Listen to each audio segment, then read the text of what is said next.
Sejarah komputer. Sebelum kita mempelajari tentang sejarah perkembangan komputer, saya akan menyampaikan beberapa hal yang akan kita bahas pada video kali ini. Yang pertama adalah pengertian komputer itu sendiri.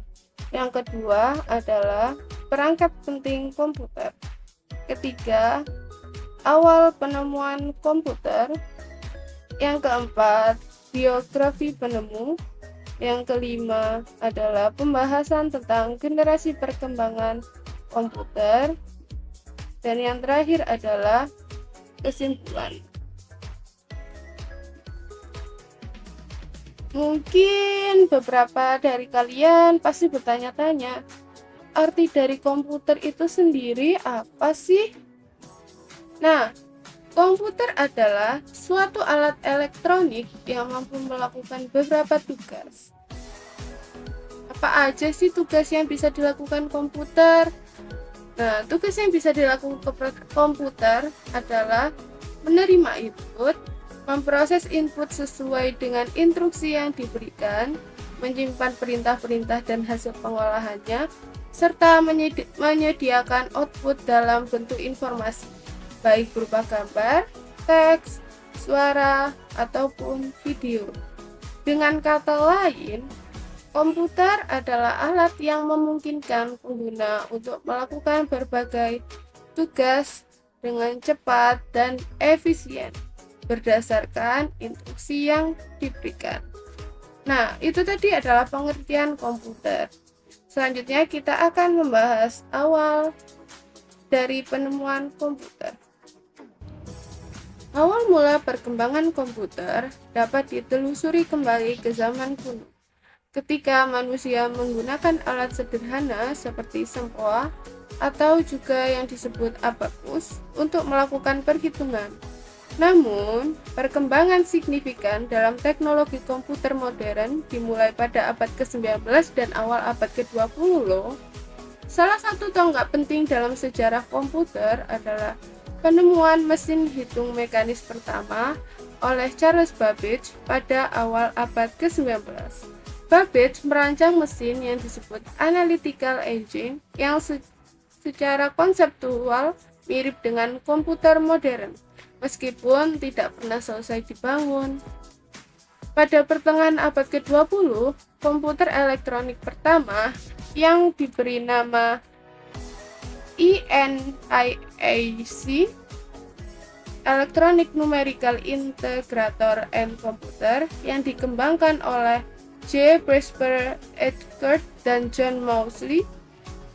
ENIAC digunakan untuk menghitung tabel artileri selama Perang Dunia Kedua.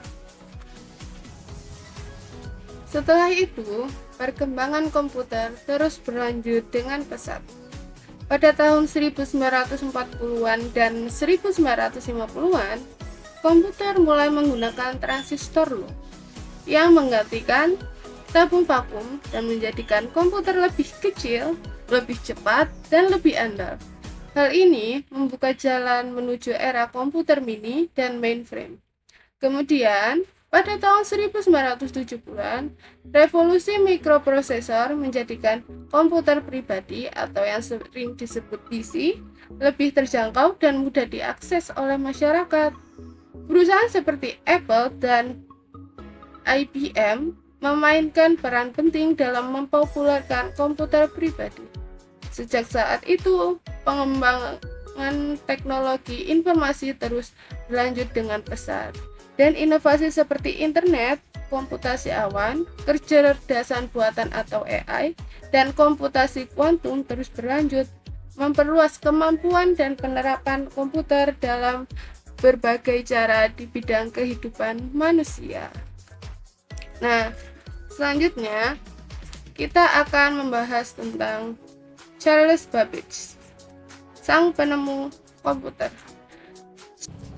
Charles Babbage adalah seorang matematikawan asal Inggris yang pertama kali mengemukakan gagasan tentang komputer yang dapat diprogram. Sebagian dari mesin yang dikembangkannya sayang sekali tidak diselesaikan. Tapi kita masih dapat melihat mesin tersebut di Museum Sains London. Charles Babbage sendiri lahir pada 26 Desember 1791 di Jalan Crossbury Road nomor 44, Walworth Road, London, dan meninggal pada tanggal 18 Oktober 1871 di London. Itu tadi adalah biografi singkat dari sang penemu komputer. Selanjutnya adalah perangkat penting komputer yang dibagi menjadi 3. Yang pertama adalah hardware. Hardware merupakan perangkat keras yang kasat mata dan memiliki wujud fisik yang dapat dilihat dan dirasakan. Hardware terdiri atas 4 komponen dasar, yaitu perangkat masukan atau input, perangkat pemroses atau CPU, perangkat penyimpanan atau storage unit, dan perangkat keluaran atau output unit. Yang kedua adalah software. Berkebalikan dari hardware, software adalah komponen yang tak kasat mata berupa program yang menjalankan perangkat keras komputer. Software dikelompokkan menjadi 2 jenis, yaitu perangkat lunak operasi (operating system software) dan perangkat lunak aplikasi (application software). Dan yang ketiga adalah brainware. Brainware sendiri adalah orang atau pengguna yang menjalankan dan mengoperasikan komputer. Sebagai pengguna, brainware memainkan peran penting dalam seluruh fungsi penggunaan sistem komputer. Mereka akan bertanggung jawab dalam mengatur, mengelola, dan memanfaatkan sistem komputer melalui program yang dijalankan. Dan untuk generasi perkembangannya, secara garis besar dibagi menjadi 5 generasi. Generasi pertama dimulai pada tahun 1940 sampai 1956. Generasi kedua dimulai dari tahun 1956 sampai 1963. Generasi ketiga dimulai 1964 sampai 1971. Generasi keempat dimulai 1971 hingga sekarang. Dan generasi kelima adalah sekarang hingga ke masa depan. Ini adalah pembagian generasi dalam perkembangan komputer. Generasi pertama. Perangkat komputer yang pertama ini ternyata dikembangkan untuk desain peluru kendali dan pesawat. Penggagas komputer generasi pertama adalah Konrad Zuse, seorang insinyur dari Jerman. Komputer ini memanfaatkan tabung hampa udara untuk sirkuit dan drum magnetik sebagai memori. Komputer generasi pertama ini dikenal sangat mahal dan besarnya hingga bisa menempati seluruh ruangan. Contohnya ENIAC, komputer pertama di dunia yang memiliki tinggi hingga 2,4 meter dengan panjang 30 meter dan berat 30 ton. Komputer generasi ini juga mengandalkan machine language, yakni level bahasa pemrograman paling rendah yang dimengerti komputer. Bahasa pemrograman ini hanya dapat menyelesaikan satu perhitungan setiap waktu. Dan untuk menyetel perhitungan baru membutuhkan berhari-hari, bahkan berminggu-minggu. Sedangkan untuk generasi kedua, sudah ditemukannya transistor pada masa ini mengubah tampilan komputer generasi pertama.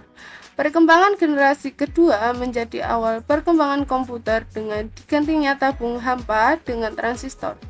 Transistor memungkinkan komputer jadi lebih kecil, murah, cepat, dan hemat energi. Selain itu, pada generasi kedua, memori inti magnetik juga mengalami perkembangan. Secara umum, komputer generasi ini sudah menggunakan bahasa pemrograman tingkat tinggi, kapasitas memori sudah cukup besar, lebih hemat listrik, dan proses operasinya menjadi lebih cepat.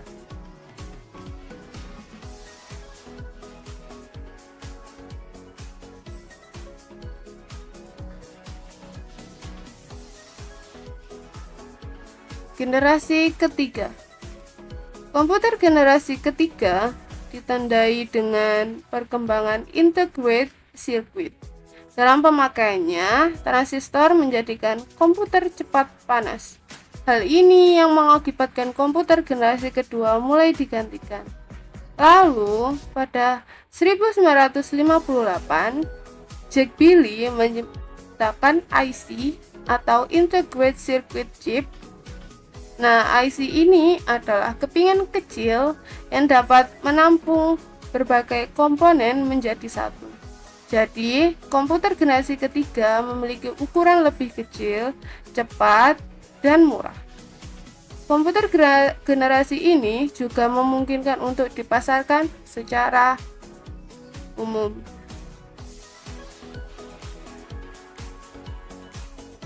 Nah, selanjutnya adalah komputer generasi keempat. Periode ini ditandai dengan dikembangkannya mikroprosesor yang menyatukan ribuan IC yang sudah kita bahas di generasi ketiga ke dalam satu keping silikon. Pada masa ini mulai muncul laptop yang sangat portable dan dapat dibawa kemana-mana. Seiring komputer-komputer kecil ini menguat, mereka dapat dihubungkan untuk membentuk jaringan yang pada akhirnya mengawali perkembangan internet yang kita nikmati saat ini. Komputer generasi pertama yang besarnya hingga bisa mengisi seluruh ruangan, komputer generasi keempat sudah muat dalam genggaman manusia.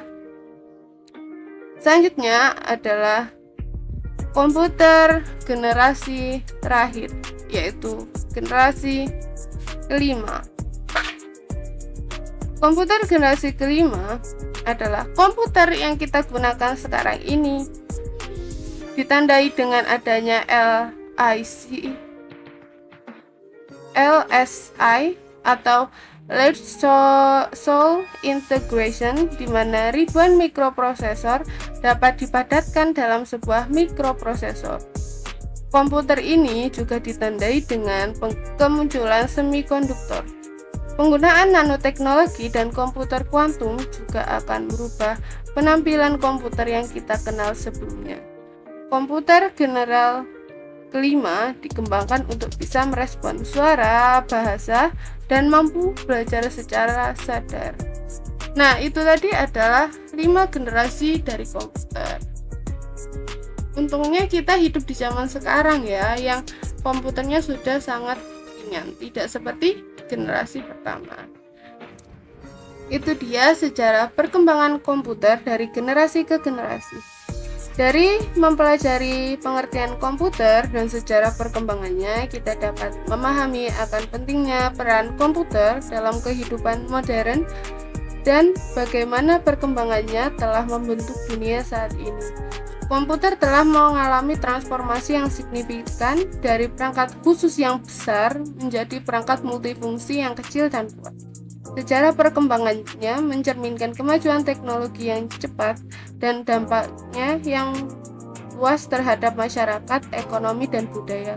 Dengan memahami hal ini, kita dapat menghargai peran komputer dalam membentuk dunia saat ini dan mempersiapkan diri untuk tantangan dan peluang di masa depan yang semakin tergantung pada teknologi.